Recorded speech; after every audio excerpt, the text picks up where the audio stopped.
The air in the grand ballroom of the Vance estate was thick with the scent of money and lilies, a cloying combination of old wealth and fresh pretense.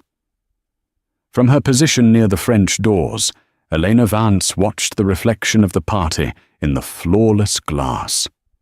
She saw the glittering chandeliers, the murmuring guests in their tailored suits and silk gowns. But most of all, she saw her husband, Jaden, enter the room with a woman who was not his wife. The woman, Ivana, clung to his arm like a jewel-encrusted leech, her laughter sharp and triumphant. And in that moment, Elena knew the carefully constructed piece of her life was about to be shattered. This wasn't just another party. It was a battlefield, and she had just seen the enemy raise their flag. The Vance family wasn't merely wealthy. They were a dynasty, their name etched into the cornerstones of banks, universities, and art museums across the country. Their ancestral home, a sprawling stone mansion in the heart of Greenwich, Connecticut, was more than a residence. It was a monument to their legacy. With its manicured gardens that rolled down to the Long Island Sound, its oak-paneled library holding first edition classics, and its ballroom that had hosted presidents, the estate was a kingdom. And for the past decade, Elena Vance had been its quiet, unassuming queen. She hadn't been born into this world. Her background was one of modest comfort, her parents being a professor and a librarian. She met Jaden Vance in college, a whirlwind romance where she was swept away by his charm and the intoxicating allure of his world. She was intelligent, poised, and possessed a quiet grace that the family patriarch, Arthur Vance, found refreshing compared to the grasping socialites his son usually dated. He had given his blessing, and Elena had dutifully stepped into her role. She managed the estate with a quiet efficiency that was often mistaken for subservience.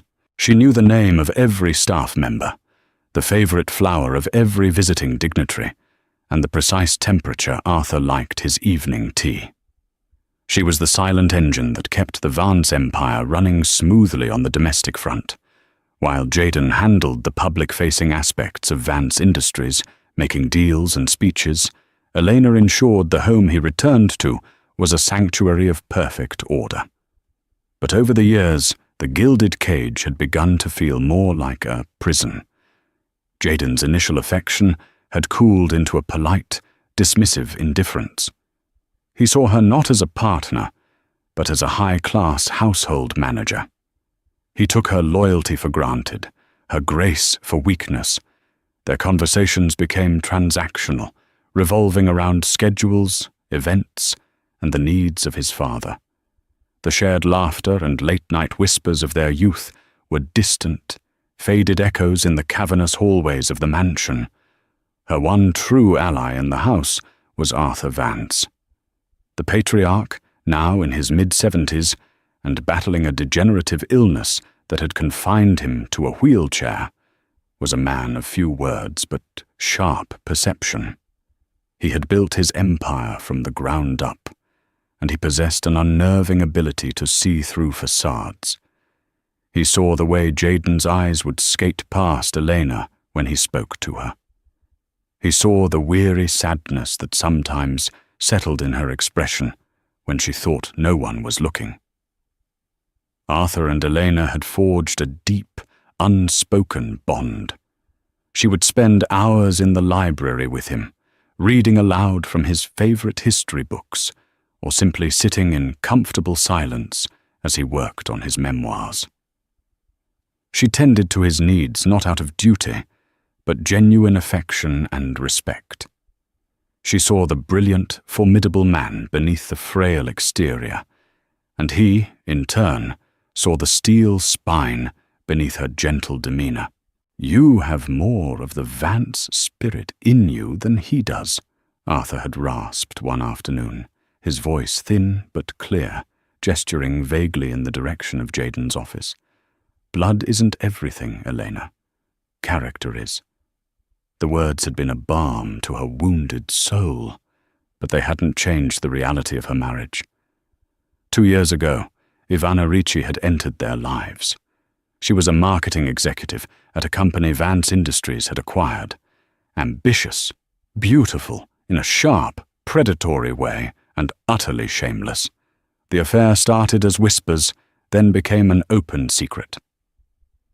Soon Jayden stopped trying to hide it altogether. He began bringing Ivana to corporate events, then to casual family dinners. Each appearance was a fresh humiliation for Elena.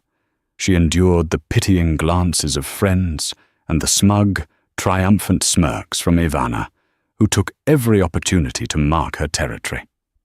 Ivana would casually mention a trip she and Jayden had taken, a private joke they shared, or an intimate detail of his life that a wife should know. But Eleanor didn't. She was a constant, public reminder of Eleanor's displacement. Yet, for Arthur's sake, Eleanor held her head high, refusing to give Ivana the satisfaction of a public scene. She absorbed the pain, the disrespect, the slow-motion demolition of her marriage, and carried on.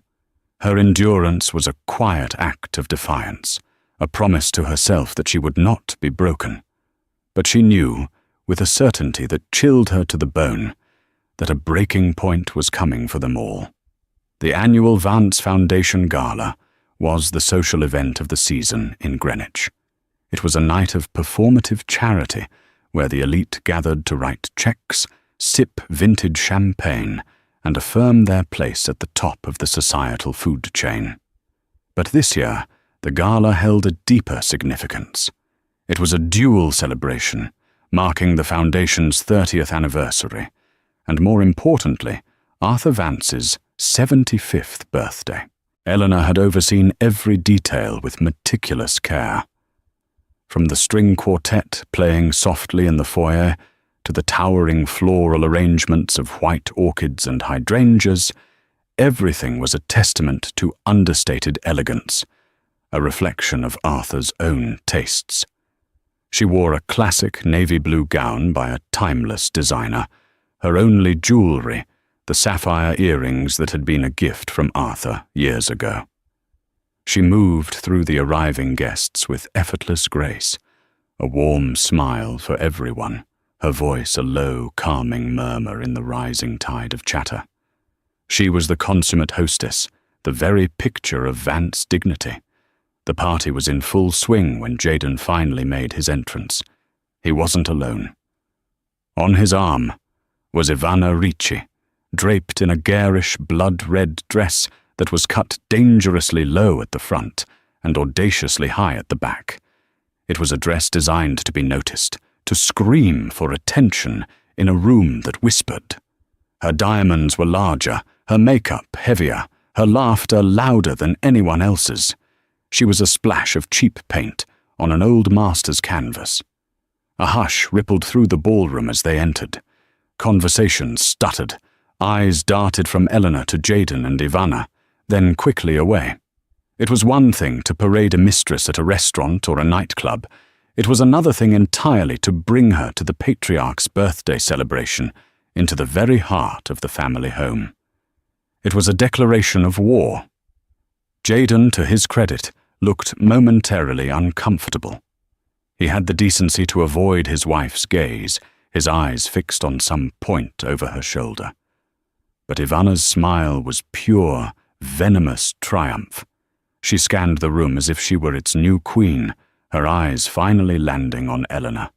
She tightened her grip on Jayden's arm, a possessive gesture for all to see. Eleanor felt 100 pairs of eyes on her, waiting for her to crumble, to scream, to make a scene. She felt the blood drain from her face, but her training, her years of practiced composure, took over. She straightened her spine, lifted her chin, and held her ground. She would not allow this woman to destroy a night dedicated to Arthur. She saw her brother-in-law, Robert, and his wife, Clara, shoot her a look of sympathetic horror. Clara started to move toward her, but Elena gave a slight, almost imperceptible shake of her head. "Not now. Don't make it worse." Her heart hammered against her ribs, a frantic bird trapped in a cage of her own making. She watched as Jaden led Ivana toward the central bar, bypassing his father, who was seated in a grand wingback chair near the fireplace, observing the room with hooded, discerning eyes. Arthur's expression was unreadable, but Eleanor knew him well enough to see the flicker of profound disappointment, the tightening of his jaw. He had seen the entrance, and he had seen his son's cowardice. The night wore on, each minute an exercise in excruciating self-control for Eleanor. She continued her duties, speaking with donors, directing staff, and ensuring Arthur was comfortable, all while acutely aware of Ivana's presence. The woman was a gravitational force of disruption, pulling Jaden into her orbit and leaving a wake of awkward silence wherever she went. She flitted from group to group, introducing herself with a confidence that bordered on arrogance, her voice carrying across the room as she regaled people with stories that invariably featured Jules. Elena felt herself dissociating, watching the scene as if it were a play. There was the dutiful wife, the cheating husband, the vulgar mistress, the watching patriarch. The script felt old, tired, and deeply humiliating. She had played her part with quiet dignity for 2 long years, but tonight the stage lights felt unbearably hot, the audience's gaze unbearably heavy. Something had to give.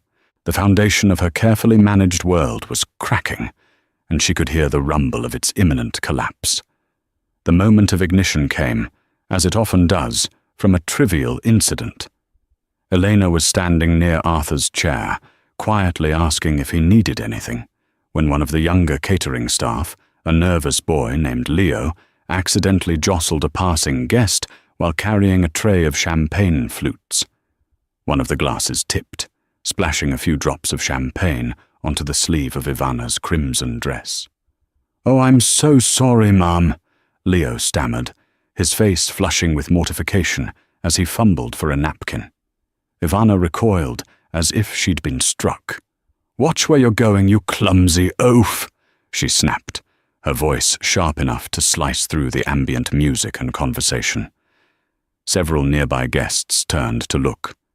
Elena stepped forward instinctively, her hostess instincts kicking in. "It's all right, Leo," she said softly, placing a calming hand on the young man's arm before turning to Ivana. "It was just a small accident. I'm sure it will dry without a stain." Her tone was polite, neutral, meant to de-escalate. But Ivana wasn't interested in de-escalation. She had been looking for a stage, a moment to assert her dominance over Elena, and this was it.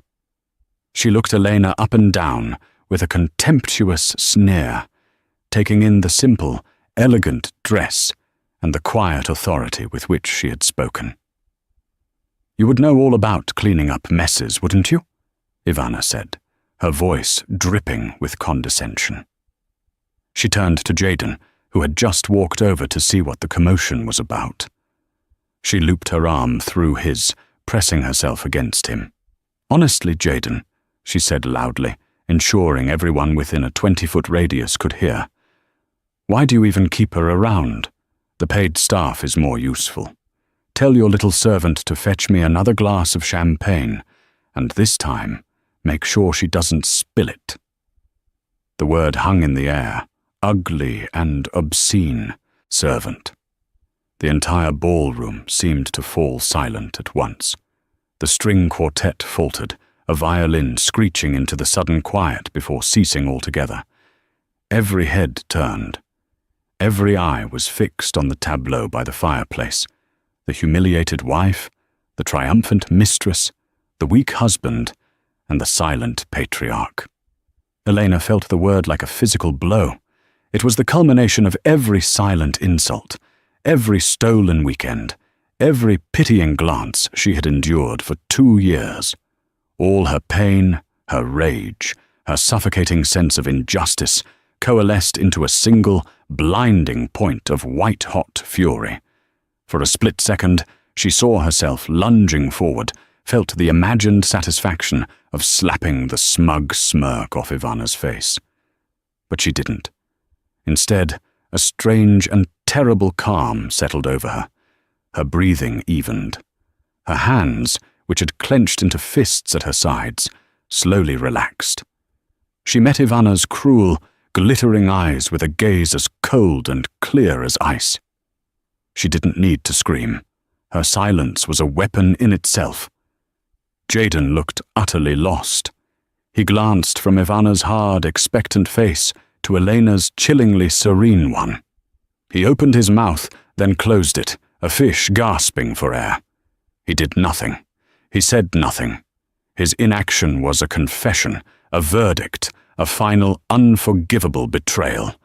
He was not her husband. He was merely the man she was married to. Ivana's smirk widened. She thought she had won. She had publicly debased her rival, stamping her with the ultimate insult in this world of class and status, and Jaden hadn't defended her. In her mind, the battle was over. But she had made a fatal miscalculation. She had played her scene for the wrong audience. She thought the most powerful person in the room was Jaden, the heir apparent. She had forgotten about the king. From the wingback chair, Arthur Vance began to move. A collective gasp went through the room as Arthur Vance, with a strength that seemed to defy his frail condition, pushed himself up from his chair. He waved away the concerned butler who rushed to his side, his eyes, burning with a cold fire, fixed on the scene before him. The only sound in the dead silent ballroom was the soft thud of his cane against the marble floor as he took 2 deliberate, unsteady steps forward. All the power, all the authority in the room, which had momentarily shifted to Ivana, now recoiled and centered on him. He ignored Elena and his son. His gaze fell directly and with crushing weight upon Ivana Ricci. "Miss Ricci," he began, his voice not loud, but carrying to every corner of the room with the force of a judge passing sentence. "For 2 years I have tolerated your presence at the fringes of my family. I have watched you operate. I believed my son's infatuation was a temporary lapse in an otherwise sound judgment. It appears I was mistaken on all counts." Ivana's smug expression faltered, replaced by a flicker of uncertainty. "Mr. Vance, He raised a single, trembling hand, and she fell silent. "You come into my home, a home built on 3 generations of integrity and hard work," he continued, his voice laced with contempt. "You wear a dress paid for with my family's money, you drink my family's champagne, and you stand on my family's floors. And from this position of profound privilege, a privilege you have done nothing to earn, you dare to insult the one person in this room who has shown more character, more grace, and more dignity than you could possibly comprehend." He took another step, closer now. His eyes raked over her, from her expensive shoes to her perfectly coiffed hair. "You mistake wealth for class. You mistake arrogance for strength. You see this house, this family, as a prize to be won, a corporation to be taken over. You are a parasite, Miss Ricci, and you have just revealed the depths of your own vulgarity to everyone." Ivana's face, once a mask of triumph, had paled to a sickly white. She looked to Jaden for support, but he stood frozen, his face a mask of horror, as he watched his father systematically dismantle his mistress. Arthur then turned his piercing gaze upon his son. The disappointment in his eyes was a tangible thing, a force that made Jaden physically recoil. "And you," Arthur said, his voice now filled with a deep, sorrowful anger. "My son, I have watched you become a stranger. You have a wife of impeccable character, a woman who has stood by you, supported you, and cared for your father in his dotage with a tenderness you have never once shown.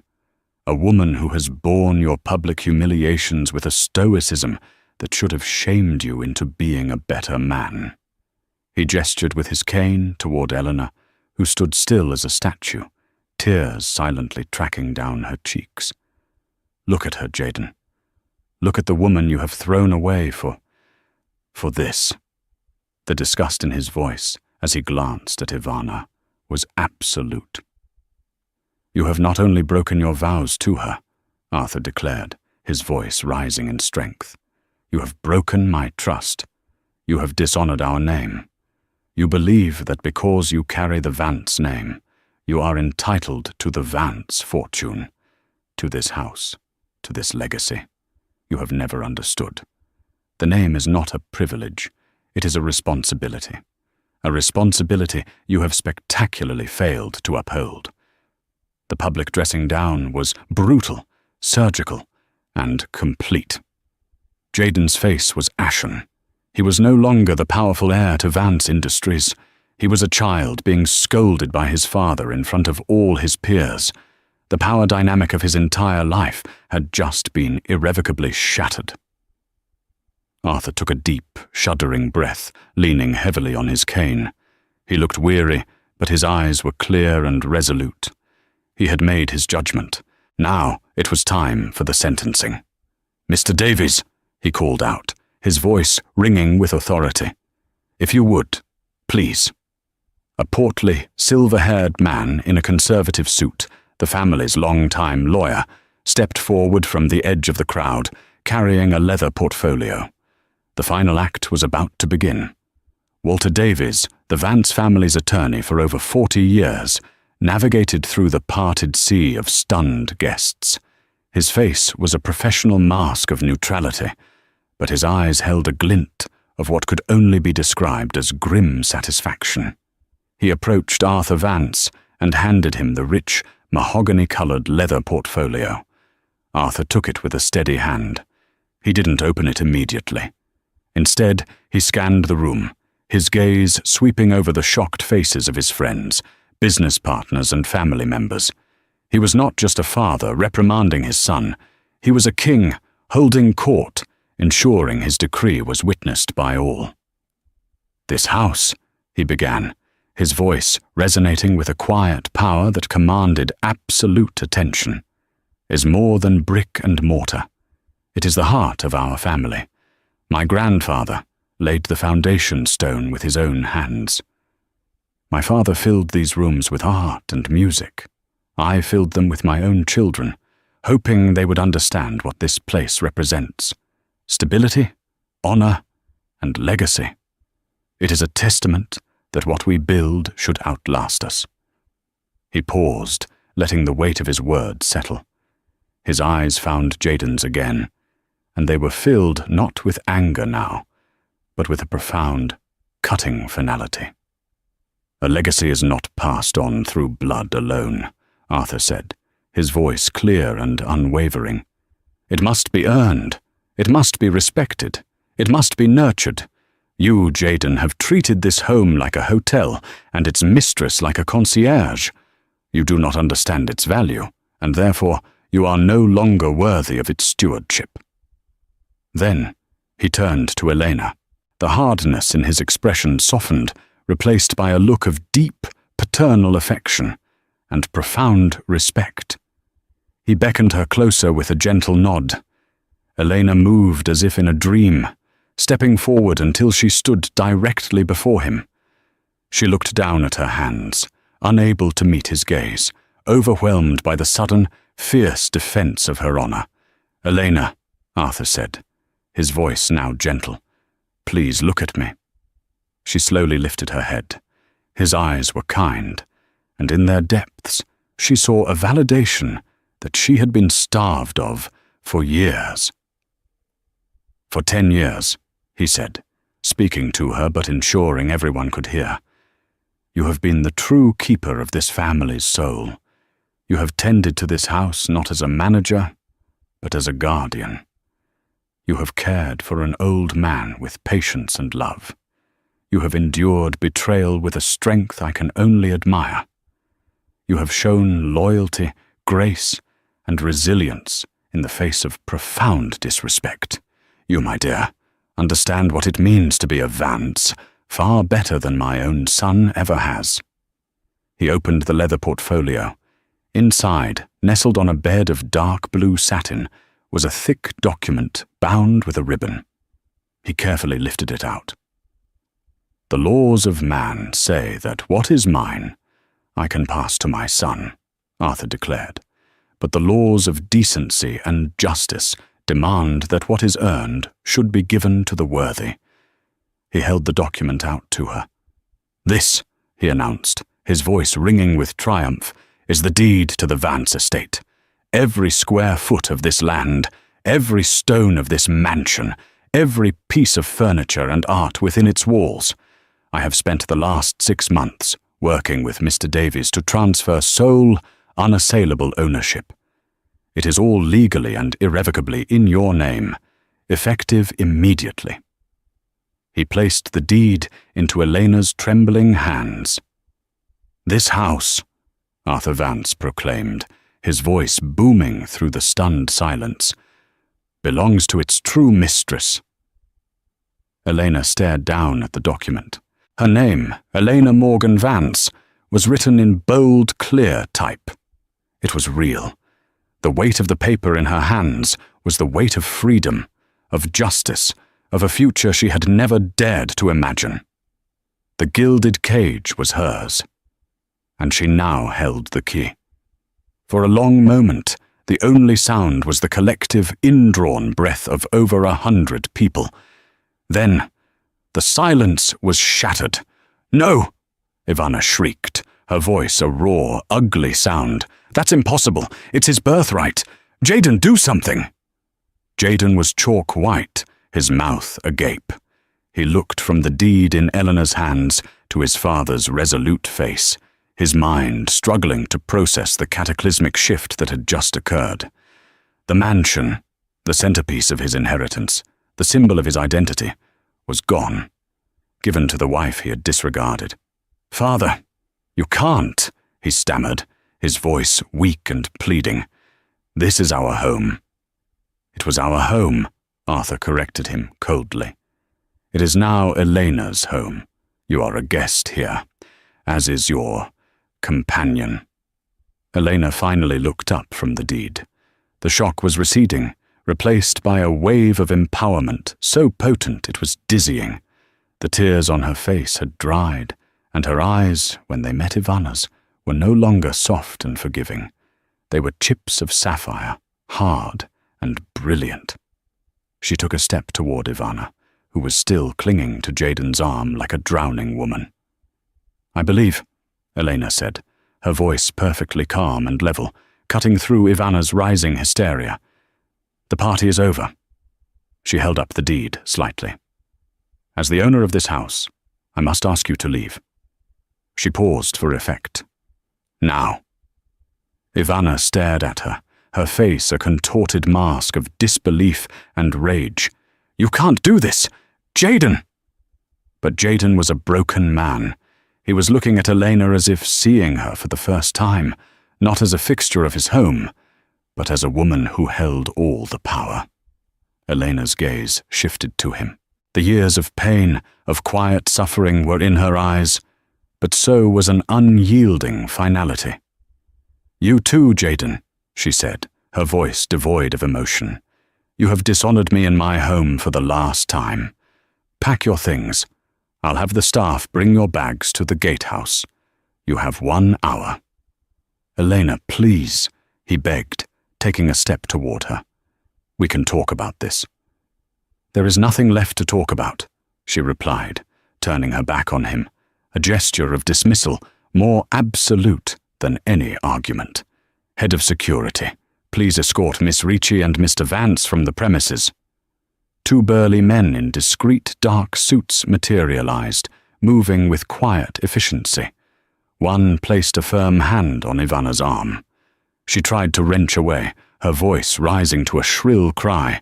"Get your hands off me! Jaden, don't let them do this!" But Jaden didn't move. He simply stared at the life he had just lost. The security guard firmly guided the sputtering, furious Ivana toward the main entrance. The other guard stood patiently by Jaden. "Sir." Defeated, Jaden turned and began the long, humiliating walk out of his own home, followed by the guard. The guests parted for them, their faces a mixture of shock, pity, and a certain grim satisfaction. The drama was over, and a new order had been established. As the great oak doors closed behind them, a smattering of applause broke out, started by Jaden's aunt, a formidable woman who had always despised Ivana. Soon the entire room was applauding. They weren't just clapping for the drama, they were applauding for Elena. They were acknowledging the quiet strength she had displayed for years, and the poetic justice they had just witnessed. Elena stood tall, the deed held firmly in her hand. She gave a small, grateful nod to Arthur, who looked exhausted, but profoundly content. He had secured his legacy by placing it in the most capable hands. He had not lost a son. He had crowned a queen. Elena turned to her guests, a slow, genuine smile finally reaching her lips. "If you'll excuse me," she said, her voice clear and strong.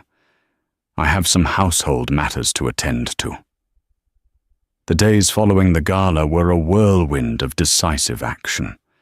The story of what happened at Arthur Vance's 75th birthday party spread through their social circles like wildfire, becoming an instant legend. The narrative was clear. The quiet, dignified wife had finally vanquished the vulgar mistress and the feckless husband, backed by the unshakable judgment of the patriarch. Elena was no longer seen with pity, but with a newfound awe and respect. Her first priority was Arthur. She moved his suite of rooms to the sunniest wing of the mansion, overlooking the rose gardens he loved. She hired the best private nursing care to supplement her own, ensuring he was never without comfort or company. His health seemed to rally with the resolution of his family crisis. A great weight had been lifted from his shoulders, and he spent his days peacefully dictating his memoirs to a stenographer, with Eleanor by his side. Her second act was to file for divorce. Jaden, humbled and desperate, tried to contest it, tried to see her, sending endless texts and leaving tearful voicemails. He pleaded for a second chance, promising he would end it with Ivana, that he had made a terrible mistake. Elena instructed her lawyer, a shark recommended by Mr. Davies, to ignore it all. The trust was broken beyond repair. The settlement was swift and brutal. Jaden was left with the trust fund his grandfather had established for him, enough to live comfortably, but not opulently. He was cut off from Vance Industries, with Arthur signing over his controlling shares to a professional board, with a significant portion held in trust for future charitable works in Eleanor's name. Jaden had lost his home, his inheritance, his wife, and his father's respect in a single night. Ivana Ricci vanished. Once it was clear that Jaden was no longer the golden goose, her phone calls and texts to him ceased.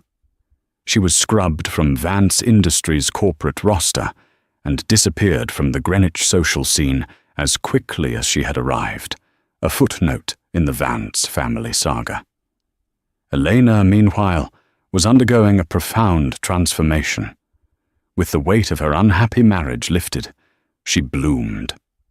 She started taking a more active role in the Vance Foundation, shifting its focus to causes she was passionate about: education for underprivileged women and arts programs for children. She proved to have a keen business sense, much like Arthur, and the foundation's endowment grew under her leadership. She didn't rattle around the vast mansion, lonely and lost. Instead, she filled it with life. She hosted fundraisers, chamber music concerts, and salons for artists and thinkers. She invited her own family, the professor and the librarian, to stay for long stretches, their quiet, intellectual warmth filling the halls that had once echoed with tension. The house, once a symbol of her confinement, was now the seat of her power and her platform for doing good. It was no longer a gilded cage, but a vibrant, thriving queendom. Months later, on a warm spring evening, Elena stood on the main balcony, the same one from which she had often watched Jaden leave for his trysts. She held a glass of wine, looking out over the sprawling lawns that sloped down to the shimmering waters of the Sound. The air was filled with the scent of night-blooming jasmine and the distant sound of an orchestra tuning up for a charity event she was hosting. She was no longer Elena, the quiet wife of Jaden Vance. She was Elena Vance, the matriarch of the Vance estate, a philanthropist, a leader. She had not inherited her position. She had earned it through silent strength and unwavering character. She had been called a servant in her own home, and in response, fate and a wise old man had handed her the entire kingdom. And as she looked out at her domain, she smiled. She was finally, truly, home. A year passed. The seasons turned, painting the grounds of the Vance estate in the vibrant greens of summer, the fiery hues of autumn, and the stark, elegant white of winter. Under Elena's stewardship, the mansion was more alive than ever. It was no longer a silent museum of inherited wealth, but a hub of purpose and culture. The Elena Vance Foundation for Women in the Arts had become a resounding success. Its annual gala, an event celebrated not for its exclusivity, but for its genuine impact. Elena had found her voice, her purpose, and a deep, quiet contentment that had long eluded her. Arthur, though physically weaker, remained mentally sharp. His days were spent in the sun-drenched library, Elena often reading to him, their bond the steady, unwavering core of the new household. He watched her command her new life with a profound, paternal pride. He had made the right choice. He had secured his legacy by betting on character over bloodline, and his wager had paid off handsomely. The ghosts of Jaden and Ivana had seemingly faded. After the divorce was finalized, Jaden had reportedly moved to California, licking his wounds and living a quieter life on his now significantly reduced trust fund. Ivana had vanished from the society pages entirely. For the first time in a decade, Elena felt a sense of peace, a belief that the past was finally behind her. But the past is never truly gone. It is merely waiting for an opportunity to reassert itself. The opportunity arrived on a crisp Tuesday morning in October, delivered by a courier. It was a thick, formal envelope, bearing the letterhead of a prestigious New York City law firm she didn't recognize. Inside, nestled amongst pages of dense legalese, was a petition filed in the Superior Court of Connecticut. The petitioner was Jaden Vance. The respondent was Eleanor Vance. And the claim was that the transfer of the Vance estate was null and void. Jaden was suing her. He wasn't just demanding a portion of the asset, he was demanding all of it. The grounds were as insidious as they were cruel. He claimed that at the time of the signing, his father, Arthur Vance, was suffering from diminished mental capacity and was the victim of undue influence from his then daughter-in-law. The petition painted a vile picture. It portrayed Elena not as a devoted caretaker, but as a cunning and manipulative gold digger who had taken advantage of a sick, vulnerable old man. It twisted her every kindness into a calculated act of avarice. It claimed she had systematically isolated Arthur from his own son, poisoning his mind against his rightful heir to seize the family's greatest treasure for herself. Elena read the words, and the calm, ordered world she had built began to tremble. The fury that rose in her was cold and sharp. This wasn't the desperate pleading of the broken man who had been escorted from his home. This was a calculated, venomous assault designed to destroy not just her ownership of the house, but her reputation, her character, and the very foundation of her new life. He was trying to rewrite history, casting himself as the victim and her as the villain. Her first call was to Walter Davies. The old lawyer's voice was grim. "I was afraid this might happen, Elena," he said. "A cornered animal is a dangerous one. Jayden has nothing left to lose, and a world to gain. His lawyers are sharks. This will be ugly." The ugliness began almost immediately. The news of the lawsuit leaked to the press, and suddenly, the narrative that had once favored her began to splinter. Tabloid articles appeared with speculative headlines. "Vance family war. Did caretaker wife swindle ailing patriarch?" Old photos of her and Jayden in happier times were dredged up, juxtaposed with photos of her now, looking poised and powerful at Foundation events. The insinuation was clear. Worse still was the reaction from within the family. Jayden's brother, Robert, and his wife, Clara, who had applauded her victory at the gala, now arrived at the mansion, with faces etched in worry.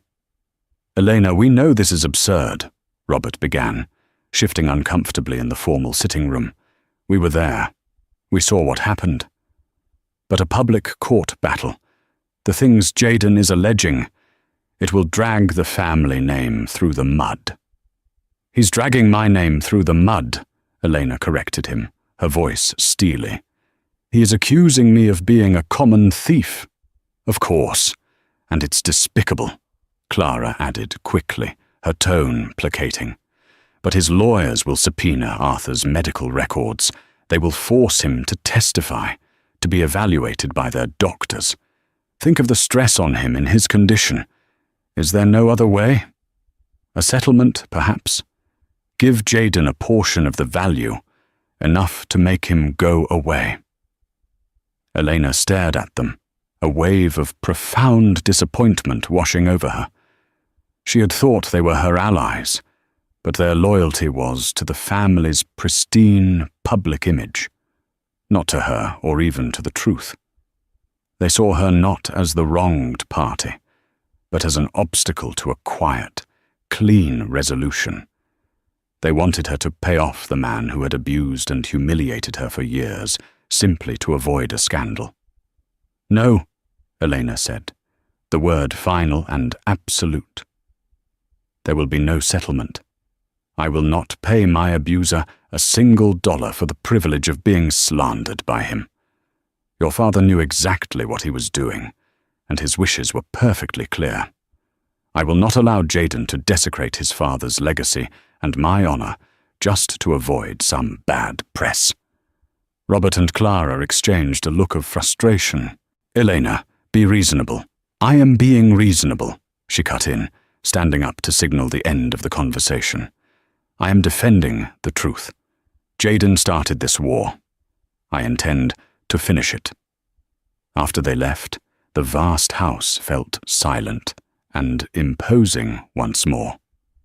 The battle she thought she had won a year ago, it turned out, was only the opening salvo. The real war was just beginning, and this time she was fighting not just for a house, but for her very identity.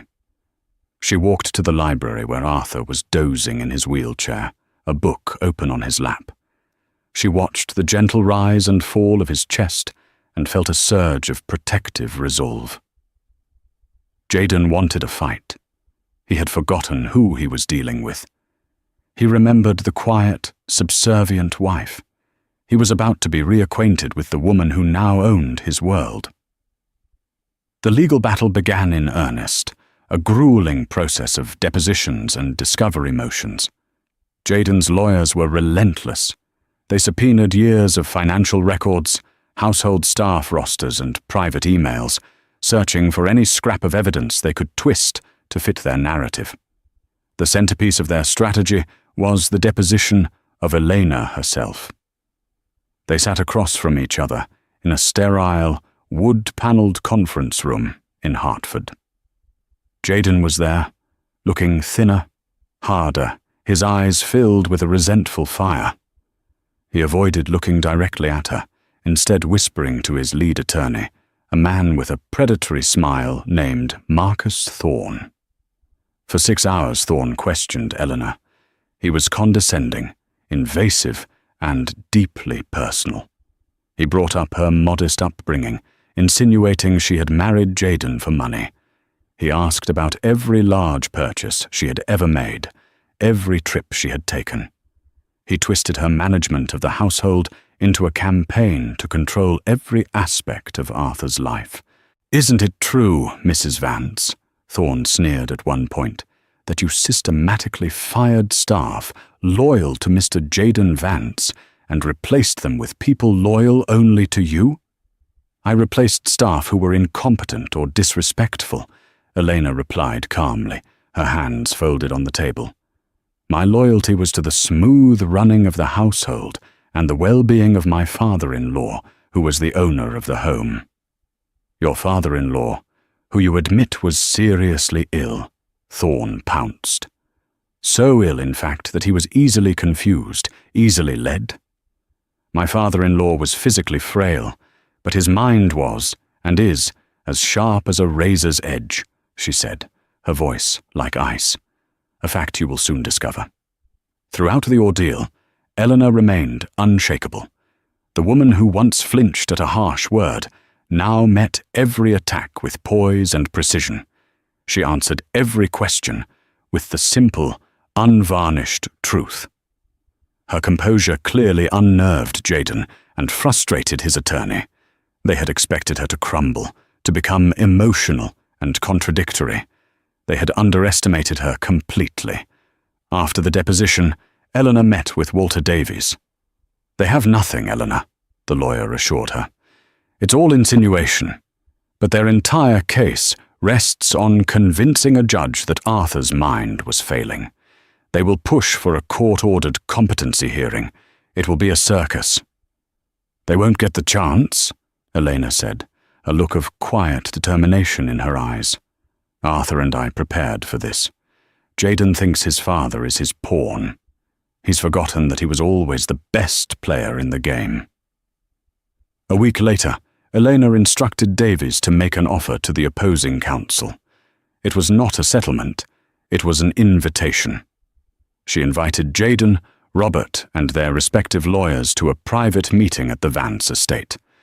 The purpose, she stated, was to present new evidence that would render their lawsuit moot. Curiosity and arrogance led them to accept. They arrived the following afternoon, assembling in the Grand Library, the very heart of Arthur's domain. Arthur himself was not present. Elena had insisted he not be subjected to the stress. Jaden walked into the room with a swagger, assuming the invitation was a sign of weakness, a prelude to a settlement offer. Robert and Clara looked merely anxious, hoping to mediate an end to the family's public humiliation. "Thank you all for coming," Elena began, standing before the large mahogany desk. "You have put my character, and more grievously, Arthur's cognitive state, on trial. You have accused me of manipulating a frail old man. Before we proceed with this charade in court, I thought it only fair that you hear from the victim himself," Marcus Thorne scoffed. "If you think putting a sick man on the stand to give a coached statement will help your case." "Oh, he won't be taking the stand," Elena said, gesturing to a large television screen that had been discreetly installed on the wall. "He already has." She pressed a button on a remote control. The screen flickered to life. It showed Arthur Vance, sitting in that very library, in his favorite wingback chair. He looked frail, yes, but his eyes were clear, intelligent, and piercing. He was looking directly into the camera. The date and time stamp in the corner of the screen read 6 p.m.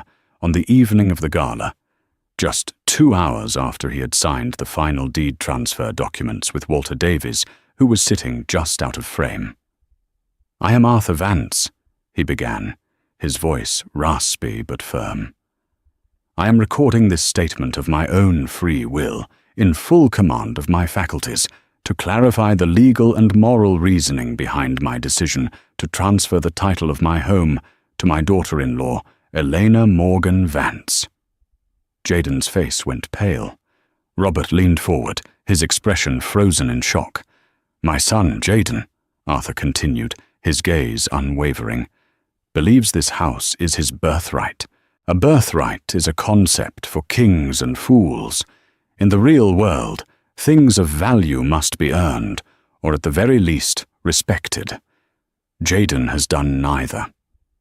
Arthur then systematically, and with devastating precision, recounted Jaden's years of neglect, his casual cruelty towards Elena, and his profound lack of character.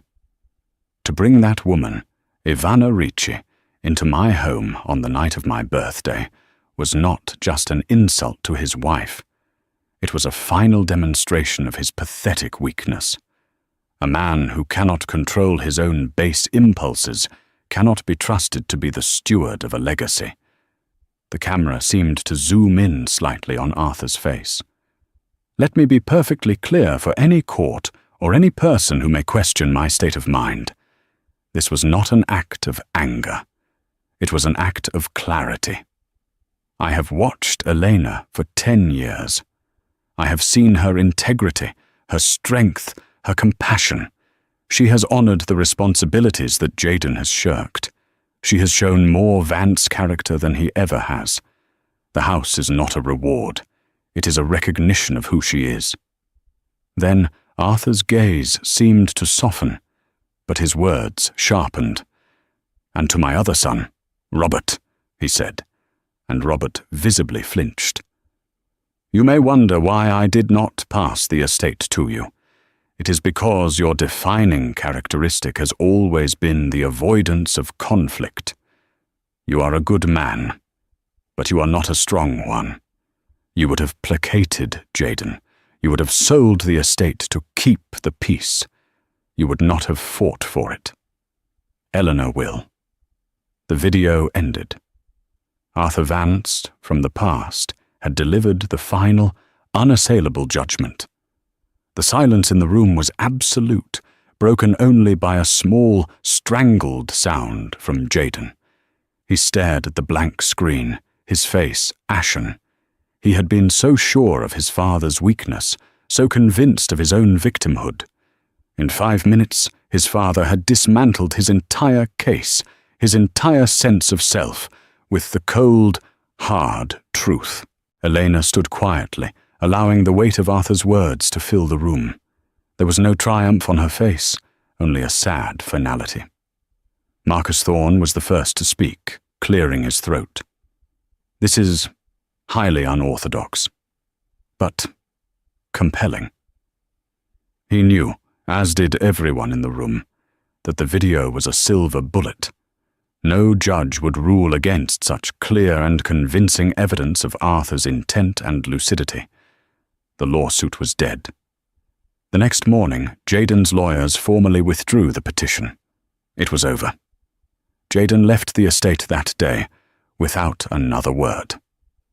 Robert and Clara approached Elena before they departed, their faces humbled.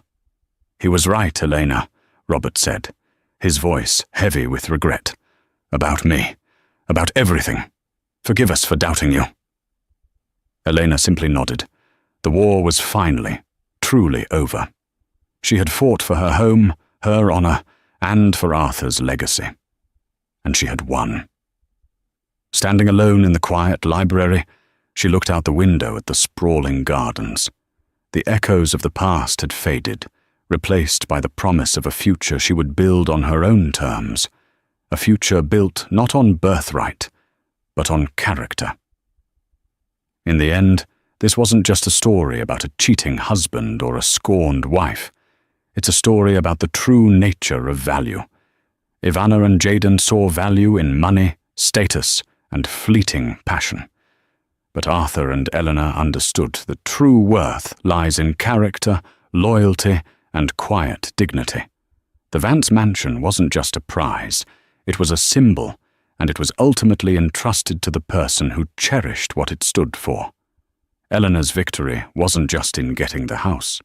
It was in the powerful affirmation that her quiet strength was worth more than all of Jaden's inherited privilege and all of Ivana's loud ambition. She proved that sometimes the most powerful person in the room isn't the one who shouts the loudest, but the one who has patiently earned the right to speak the final word. If this story resonated with you, please hit the like button and share it with someone who might appreciate it. Don't forget to subscribe to the channel and turn on notifications so you won't miss our next story. We'd love to hear your thoughts in the comments below.